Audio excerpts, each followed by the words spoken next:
ಎಲ್ಲರಿಗೂ ನಮಸ್ಕಾರ and welcome to my channel. ಇವತ್ತು ನಾನು ಗೋವಾ ಶಾರ್ಟ್ಸನ್ನು ಮಾಡುತ್ತಿದ್ದೇನೆ. ಇದಕ್ಕೆ ಏನೇನು ಸಾಮಗ್ರಿಗಳು ಬೇಕು ಬನ್ನಿ ನೋಡೋಣ. ನಾನು ಇಲ್ಲಿ 3 ಸೀಬೆಹಣ್ಣನ್ನು ತಗೊಂಡಿದ್ದೀನಿ. ನಂತರ ಇದಕ್ಕೆ ಪೆಪ್ಪರ್ ಪೌಡರ್, ಸಾಲ್ಟ್, ಜೀರಾ ಪೌಡರ್, ಚಿಲ್ಲಿ ಪೌಡರ್, ಶುಗರ್ ತೆಗೆದುಕೊಂಡಿದ್ದೀನಿ. ನಂತರ ಸೀಬೆಹಣ್ಣನ್ನು ಮೇಲೆ ಕಟ್ ಮಾಡಿ ಅದು ಒಳಗಿನ ತಿರುಳನ್ನು ತೆಗೆದುಕೊಳ್ಬೇಕು.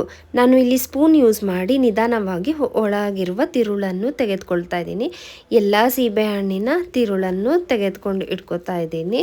ನೋಡಿ, ಸೀಬೆಹಣ್ಣು ಆದಷ್ಟು ಹಣ್ಣಾಗಿದ್ದರೆ ನಮಗೆ ತಿರುಳು ಚೆನ್ನಾಗಿ ಬರುತ್ತೆ. ಕಾಯಿ ಆದರೆ ತಿರುಳನ್ನು ತೆಗೆದುಕೊಳ್ಳೋಕ್ಕಾಗಲ್ಲ. ಸೊ ನಾನಿಲ್ಲಿ ತುಂಬ ಹಣ್ಣು ಅಲ್ಲ, ತುಂಬ ಕಾಯು ಅಲ್ಲ, ಮೀಡಿಯಮ್ ಹಣ್ಣನ್ನು ತೆಗೆದುಕೊಂಡು ಇಟ್ಕೊಂಡಿದ್ದೀನಿ. ನಂತರ ತಿರುಳನ್ನು ಒಂದು ಜಾರಿಗೆ ಹಾಕ್ಕೊಳ್ಬೇಕು.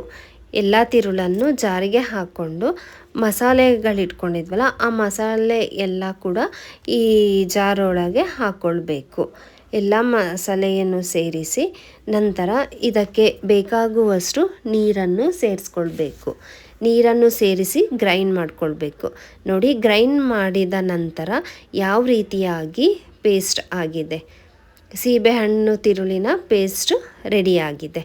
ನಂತರ ಒಂದು ಪ್ಲೇಟಿಗೆ ಉಪ್ಪು ಖಾರ ಮಿಕ್ಸ್ ಮಾಡಿಟ್ಕೊಂಡಿದ್ದೀನಿ.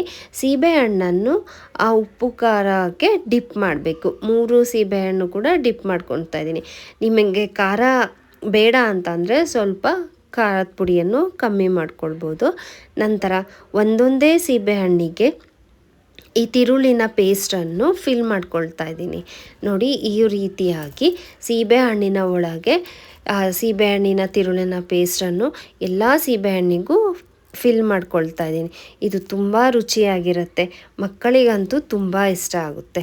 ನೋಡಿ, ಇವಾಗ ಸೀಬೆಹಣ್ಣಿನ ಶಾರ್ಟ್ಸ್ ಸವಿಯಲು ಸಿದ್ಧ. ಈ ವಿಡಿಯೋ ನಿಮಗೆ ಇಷ್ಟವಾಗಿದ್ದರೆ ಲೈಕ್ ಮಾಡಿ, ಶೇರ್ ಮಾಡಿ ಹಾಗೂ ಸಬ್ಸ್ಕ್ರೈಬ್ ಮಾಡಿ. Thank you.